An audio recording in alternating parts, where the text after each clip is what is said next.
नमस्कार मित्रों, मेरा नाम है आदित्य। आप देख रहे हैं एडवोकेट आदित्य यूट्यूब चैनल। देखिए, आज आप लोगों के लिए मैं मेंटेनेंस केस से संबंधित एक ऐसा वीडियो और एक ऐसा जजमेंट लेकर आया हूं जिसका यूज अगर आप अपने केस में करती हैं तो 100% मेरी गारंटी है कि आपकी पत्नी के द्वारा किया गया मेंटेनेंस का जो ये आवेदन है वो खारिज हो जाएगा, क्योंकि इस मामले में कोर्ट ने ये सख्त बोल दिया है कि अगर जो पत्नी है अच्छी पढ़ी लिखी है, कमाने में सक्षम है, कमा करके अपना खर्चा चला ले रही है, तो उसे भरण पोषण नहीं मिलना चाहिए। इस मामले में जो पत्नी थी उसने अंतरिम भरण पोषण के लिए आवेदन किया। कोर्ट ने उसके आवेदन को इस आधार पर खारिज किया कि वो पढ़ी लिखी है, सक्षम है, कमा करके अपना खर्चा चला सकती है, तो उसे मेंटेनेंस नहीं मिल सकता है। और हाई कोर्ट ने ये फैसला सुनाया है। तो क्या पूरा जजमेंट है, कौन से मामले में आया है, आइए थोड़ा डिटेल में हम समझ लेते हैं।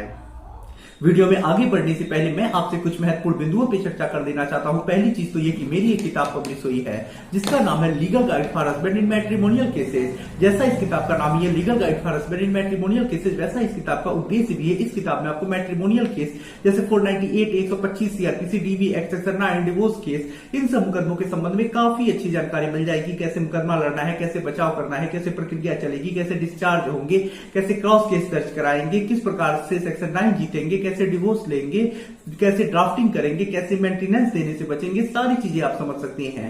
तो यदि आप इस किताब को बाई करना चाहते हैं तो किताब का मूल्य 600 रुपए है, जिसमें 100 रुपए कोरियर चार्ज है। किताब को बाई करने के लिए व्हाट्सएप पर मैसेज करिएगा।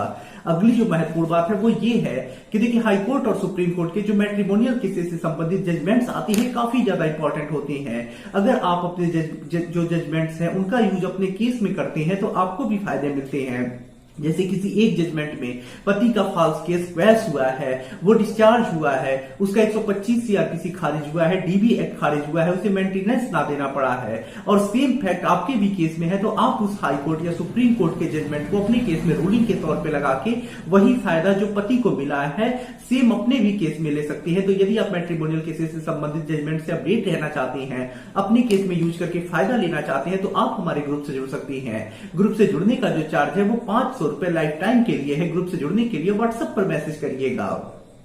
अब आइए अपने महत्वपूर्ण जजमेंट के ऊपर हम आते हैं। तो देखिए, आज का जो हमारा जजमेंट है वो Niharika Ghosh versus state of Delhi के केस में आया है। ये जो जजमेंट है वो दिल्ली उच्च न्यायालय ने दिया है, और ये जो जजमेंट है इस मामले में पत्नी ने डीवी एक्ट के मामले में अंतरिम भरण पोषण के लिए आवेदन किया था, जिसे कोर्ट ने ये कह के खारिज किया कि जो पत्नी है पढ़ी लिखी, योग्य है, कमा करके खर्चा चला सकती है, इसलिए उसे भरण पोषण नहीं मिलेगा।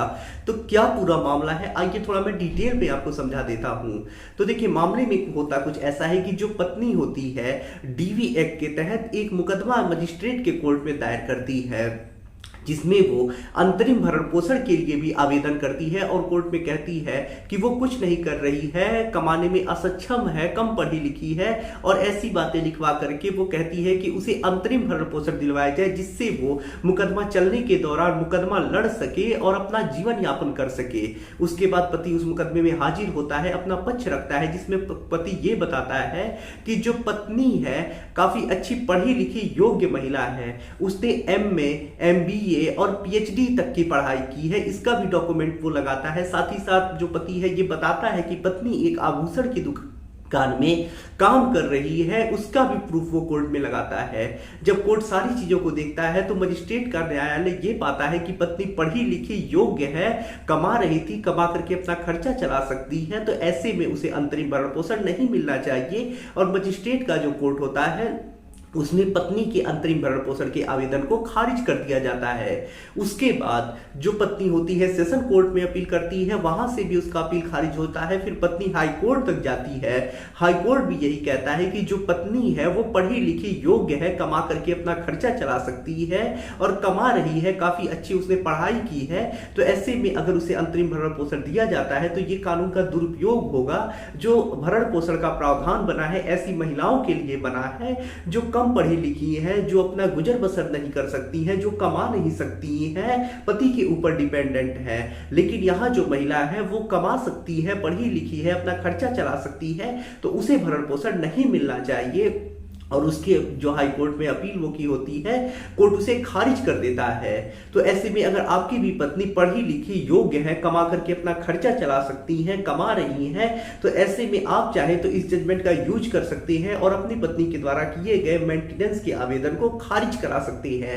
तो अगर आपकी पत्नी पढ़ी लिखी योग्य है, कमा रही है या कमा करके अपना खर्चा चला सकती है, लेकिन वो कमा नहीं रही है, सिर्फ आपको परेशान करने के उद्देश्य से उन्होंने भरण पोषण का मुकदमा कर दिया है, तो ये जजमेंट आपके लिए है। इसका यूज आप करिएगा और पत्नी के मेंटेनेंस के आवेदन को खारिज कराइएगा। जजमेंट का लिंक आपको डिस्क्रिप्शन में मिल जाएगा।